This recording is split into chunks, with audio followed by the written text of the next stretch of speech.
Good day, Matthew. I see you're deep in thought. What perplexes your mind today? Hi, Alex. I've been pondering our discussions on reality. You mentioned Plato's ideas about realms, forms, and a creator called the Demiurge. Can you clarify these concepts for me? Absolutely. Let's start with Plato's concept of realms. Plato proposed two realms, the realm of the visible and the realm of the intelligible. The visible and the intelligible. Could you elaborate on these? Of course. The visible realm is what we perceive with our senses, the physical world around us. It is ever-changing and imperfect. In contrast, the intelligible realm is perceived with the mind. And the intelligible realm, is it related to the world we can see and touch? The intelligible realm is quite different from the world we perceive with our senses, which Plato calls the visible realm. The intelligible realm is the domain of eternal and unchanging forms or ideas. Forms? Like the form of beauty you mentioned to me yesterday. Exactly. The forms are the perfect, immutable blueprints of all things that exist. They reside in the intelligible realm, which can only be accessed by the mind through intellectual reasoning and philosophical inquiry. So, we can't see or touch these forms? Correct. We can only grasp them with our intellect.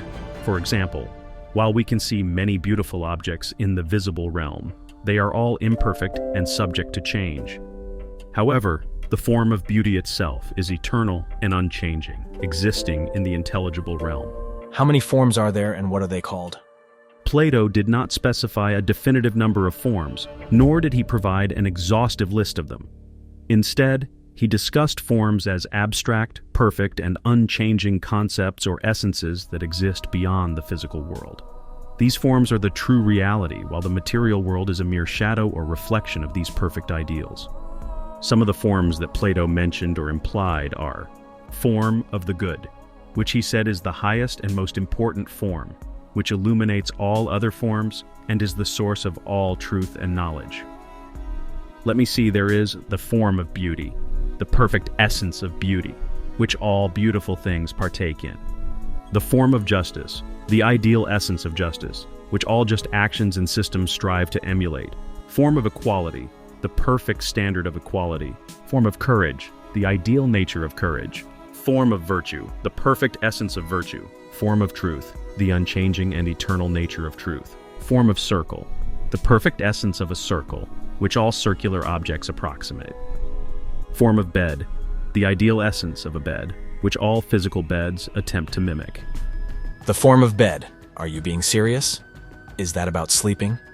The form of the bed, as discussed by Plato, is not specifically about the act of sleeping in a bed. Instead, it represents the ideal essence or perfect concept of a bed itself. Plato used this example to illustrate his theory of forms, where every physical object is an imperfect copy of its ideal form. In Book 10 of The Republic, Plato, through the character of Socrates, explains the difference between the forms and their physical representations. He uses the example of a bed to illustrate his point. Is there such a thing as a perfect bed? Plato thought so. He said the carpenter who makes a bed uses the form of bed as a guide, crafting a physical bed that resembles the ideal form. However, the bed he creates is an imperfect copy, subject to wear and change, unlike the perfect and eternal form of bed. And understanding these forms is the key to true knowledge? Precisely.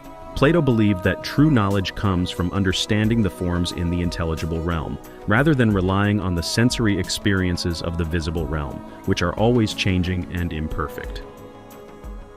This helps explain why he thought philosophers, who seek this kind of knowledge, are best suited to lead.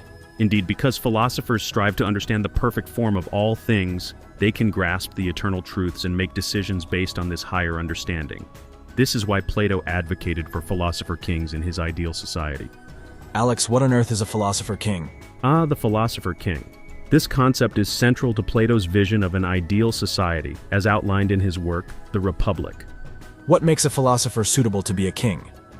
According to Plato, a philosopher-king is an individual who has reached the highest level of understanding and wisdom. Philosophers seek knowledge of the eternal and unchanging forms, especially the form of the good, which is the ultimate principle of reality and morality. But how does this make them good rulers? Plato believed that because philosophers understand these higher truths, they are best equipped to make just and informed decisions for the society. Their knowledge of the forms means they can see beyond personal interests and the transient nature of the physical world, aiming instead for the common good. So, it's their ability to see and understand the whole that qualifies them to rule. Precisely. Plato argued that most people are governed by their desires and emotions, which can lead to unjust and selfish rule. Philosophers, on the other hand, are guided by reason and knowledge, making them ideally suited to govern justly and wisely. How would a philosopher-king come to power then? In Plato's ideal society, individuals would be educated from a young age to discover who has the potential to become a philosopher. Those who excel in their understanding of the forms and demonstrate the ability to govern justly would be chosen to rule. It's a meritocratic system based on wisdom and virtue. It sounds almost too ideal. Could it really work in practice? Plato himself acknowledged the challenges. He saw the philosopher-king as an ideal, a goal to strive for, rather than a practical political program. However, he believed that having rulers who strive for wisdom and justice is crucial for the health of any society. I see. So the philosopher-king is more about aspiring to the highest standards of leadership? Exactly. It's about setting a standard for what leadership should be, guided by wisdom, justice, and the common good, rather than personal ambition or the pursuit of power for its own sake. Thanks for explaining that, Alex. It makes more sense that it is an ideal to strive for. You're welcome, Matthew. Plato's ideals may not be practical, but they offer a lot of insight into what it means to lead wisely. Tell me, Matthew, do you think that the forms or ideas exist only in our minds, or do they have an independent existence? I have often wondered about that, Alex. What do you believe? The forms, my dear Matthew, exist independently of our minds. They are eternal and unchanging truths that reside in a realm beyond our physical world. Consider the form of beauty. It remains constant and perfect, regardless of whether any human perceives or contemplates it. It is this form that bestows beauty upon all beautiful things, yet it is not dependent on the existence of these things or on our awareness of it.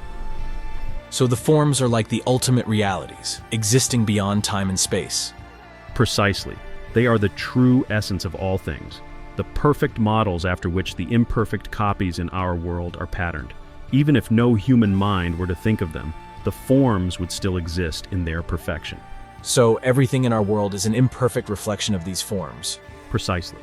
The objects we see are mere shadows of their perfect forms. This brings us to Plato's allegory of the cave. Imagine prisoners chained in a cave, only seeing shadows cast on the wall. These shadows are all they know of reality. And the true forms are like the objects outside the cave, casting those shadows? Exactly. The journey out of the cave symbolizes the philosopher's ascent from ignorance to knowledge, from the visible to the intelligible realm. Now let's talk about the Demiurge, the divine craftsman in Plato's dialogue, Timaeus. The Demiurge is a creator god, right? The Demiurge is not a creator that created out of nothing, not God in that way, but a craftsman who fashions the cosmos out of pre-existing chaotic matter, using the forms as templates. So the Demiurge didn't create the forms themselves? Correct. The forms are eternal and uncreated. The Demiurge's role is to use these forms to shape and organize the physical world, not to create the forms themselves. And is the Demiurge considered a god, a person, a thing, or a force? The Demiurge is best understood as a personified creative force or a divine craftsman. It's an intelligent and benevolent entity that desires to create a well-ordered and harmonious universe. But it is not a god in the traditional sense of a deity to be worshipped. Alex, did Plato consider the cosmos created by the Demiurge to be intelligent? Yes, Matthew. In Plato's Timaeus, he describes the cosmos as a living being endowed with intelligence. The Demiurge, by using the forms as blueprints, creates a universe that is rational, ordered, and purposeful. So the cosmos is seen as a living creature? Exactly. Plato envisioned the cosmos as a single living creature with a soul and intelligence.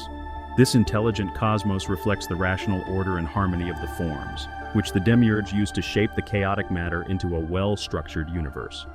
And the intelligence comes from the Demiurge's use of the forms? Correct. The Demiurge imbues the cosmos with reason and purpose by imitating the eternal forms. This makes the universe not only a physical creation, but also an intelligent and purposeful entity. Alex, did Plato believe in God? He did not believe in a single personal god as in monotheistic religions. Instead, he spoke of the form of the good, which is the highest principle in his philosophy. akin to a divine source of all reality and knowledge. Did Plato talk about other divine beings? Yes, Plato often used myths and allegories to discuss divine beings and spirits. For example, in The Republic, he talks about the myth of and in Phaedrus, he uses the charioteer allegory to describe the soul. He believed in the immortality of the soul and a spiritual realm that interacts with the physical world.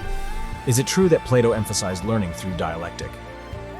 Yes, he called it the Socratic method, named after Socrates, Plato's teacher. It involves asking and answering questions to stimulate critical thinking and draw out underlying assumptions and knowledge. It works something like this. One person asks questions, and the other provides answers, leading to deeper understanding.